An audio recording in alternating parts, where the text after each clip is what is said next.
여러분, 감염자가 폭증을 하니까 요즘 바닥 경제는요, 또 손님이 80%가 줄고 매출도 30% 40% 떨어진다는 현장 이야기가 또 나오고 있습니다. 야, 이런 걸 보면 여러분, 바닥 경제의 위기는 끝간 데가 없습니다. 끝간 데가 없어요.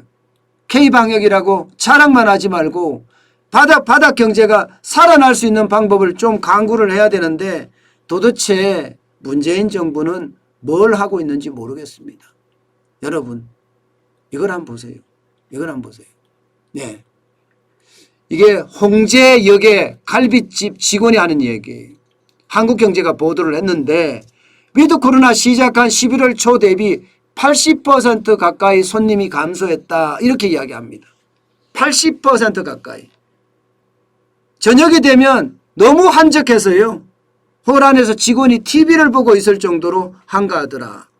그나마 11월 초에는 위드 코로나 된다면서 한동안 북적북적했었다. 그래서 활기를 띄웠지만 지금은 또다시 유령 상권으로 바뀌어가고 있다. 이렇게 이야기합니다. 그만큼 상권이 쉽지 않다는 이야기입니다. 이게 홍제, 강북만 이런 게 아니에요. 강남도 지금 마찬가지입니다. 강남도 보면요, 계속해서 줄어든다고 해요. 강남역에 있는, 역 근처에 있는 치킨집 대표는요, 매출도 이달 초부터 30%가량 줄었다. 이렇게 이야기합니다. 30%가량. 그러면 여러분, 지금 장사가 안 된다는 이야기잖아요. 이달 들어서 초에는요, 그래도 매출이 한 80%까지 회복하더라고요. 80%까지. 이대로 가면 2019년만큼 좋아지겠구나 이렇게 생각을 했으나 결국 말입니다. 확진자가 펑펑 늘어나면서 이게 매출액이 쑥쑥 떨어지는 그런 상황이 됐다는 거예요. 사실 여러분도 알다시피 확진자가 지금 장난 아니게 나타나고 있습니다. 얘는 3,000명이 예산일이 됐어요. 3,000명이 예산일이 됐어요. 23일 날 2,698명이었던 것이 24일 날 여러분도 보이시는 것처럼 4,115명까지 올라가더니 그 이후엔 3,000명 계속 되다가 27일엔 4,068명이 또 됐습니다. 그러니 자영업자들이 지금 죽었다 이야기할 수밖에 없겠죠. 앞서 말씀드린 그 홍제동 골목에도요, 일본식 가정식 백반을 하는 집에서는요, 매출이 40% 가까이 떨어졌다는 거예요. 40% 가까이 떨어졌다. 이게 여러분, 확진자가 늘어나면 늘어나는 만큼 손님도 그만큼 서서히 줄어들더라 이거예요. 서서히 줄어들더라. 특히 저녁 시간에는요, 가족 단위 손님들이 굉장히 많이 왔는데 가족 단위 손님조차도 끊어졌다는 거예요. 가족 단위 손님조차도. 그만큼 어려워졌다는 겁니다. 그만큼. 가족 단위 손님이라는 게 저녁 장사거든. 저녁 장사는 가족 단위 손님이 오는 게 가장 좋은 건데 그게 떨어졌으니 얼마나 힘들겠습니까? 게다가 말입니다. 요즘 동창회니 친목 모임이 하는 그런 약속들도 하나 둘 취소되는 분위기라고 합니다. 취소되는 분위기. 실제 말입니다. 여러분 주변에서도 동창회 취소하는 사람들 되게 많죠. 친목단체 취소하는 사람 되게 많죠. 저만 하더라도 12월 초에 다음 주 토요일 날이죠. 다음 주 토요일 날 동창회가 있습니다. 근데 저는 상황상 못 가겠다. 여건상 못 가겠다. 그렇게 이야기했는데 저처럼 이야기하는 사람들도 꽤나 많을 거예요. 그만큼 충격이 된다는 이야기예요. 게다가 말입니다. 더 큰 문제는 오미크론이에요.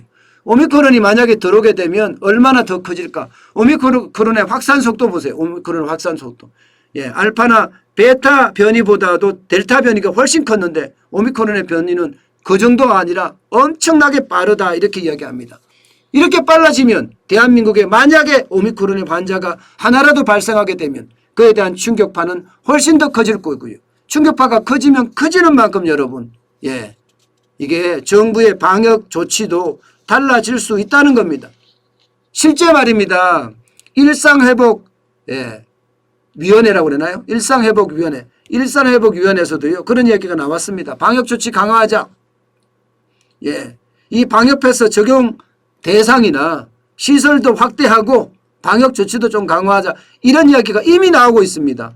일산회복지원위원회에서. 이게 이런 위원회에서 나왔다는 것은 여러분 결국은 사회적 거리 두기를 또 실시할 수도 있다는 거예요. 정부는 지금까지 후퇴는 없다. 위드 코로나 후퇴는 없다. 이렇게 이야기하지만 많은 사람들이 지금 줄여라 하면 내년 3월 9일 대통령 선거도 있는 데다가 여론의 눈치를 보지 않을 수가 없으니까 아마 줄여나갈 가능성이 커지고 있습니다. 다시 말해 줄여나간다는 게 방역 조치를 실시를 한다는데 그렇게 되면 진짜 어려워집니다. 실제 소상공인 협회에서도 그렇게 이야기합니다. 야, 지금같이 이렇게 가면 당장 매출액이 줄을 수밖에 없다. 노래방의 매출은 이미 줄어들었고 밥집의 매출까지 줄어드니 지금 이대로 가면 이 확진자 폭증과 오미크론의 문제가 타격을 더 줄 수 있지도 않겠느냐. 뭐 이런 얘기까지 나올 정도예요. 더 큰 문제는 여러분 이번 주는요 확진자가 더 많아질 수 있다는 그런 엄청난 그런 예측까지 나오는 상태예요. 그래서 더 힘들지도 모르겠다 이런 얘기를 지금 다 하고 있습니다. 그 어느 때보다가 오미크론이 커지면 만약에 한국에 상륙을 하면 지금 확진자는 그만큼 더 많이 늘어나고요. 12월 중순만 되면 여러분 확진자가 4,000명을 넘어서서 5,000명이 간다는 이야기도 있고요. 내년 여름에 가면 25,000명까지 간다는 이야기가 전문가들 입에서 쭉쭉 나오거든요. 25,000명까지 간다는 이야기는 가천의대 예방의학과 교실 정재영 교수님이 이야기하시는 건데 그만큼 상황이 어려워질 수도 있다는 거 지금 우리는 기억해야 됩니다. 그만큼 충격이 될 수 있다는 것도 기억해야 됩니다. 그러니까 그에 대한 대비책이 그 어느 때보다 중요하지 않을까 저는 다시 한번 생각해 봅니다. 네, 우리 노당 익장님 슈퍼챗 감사합니다. 아유 슈퍼챗 감사합니다. 그리고 우리 김미숙님 슈퍼챗 감사합니다. 슈퍼챗 대표님 덕분에 편안하게 공부합니다. 늘 감사합니다 하면서 슈퍼챗 주셨습니다. 감사합니다.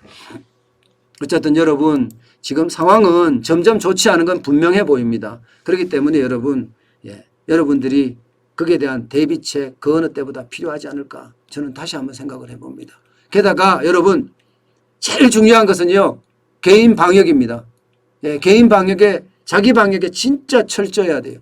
마스크 벗지 마시고요. 어디 나갔다 오면 바로 손발 특히 손, 얼굴, 입술, 코 여기를 씻는 거 잊지 마시고요. 그게 아마 가장 중요한 것 아닌가 저는 오늘 그런 생각 다시 한번 해봅니다. 그만큼 말입니다. 여러분 지금 또 한 번의 충격이 올 수도 있다는 거 우리 조금씩 대비해 가야죠. 여러분들 제가 말씀 늘 드리잖아요. 현금 비중 높여라는 이야기 제가 말씀 많이 드렸잖아요. 그러니까 그 어느 때보다 현금 비중 높이는 것도 잊지 마시고요.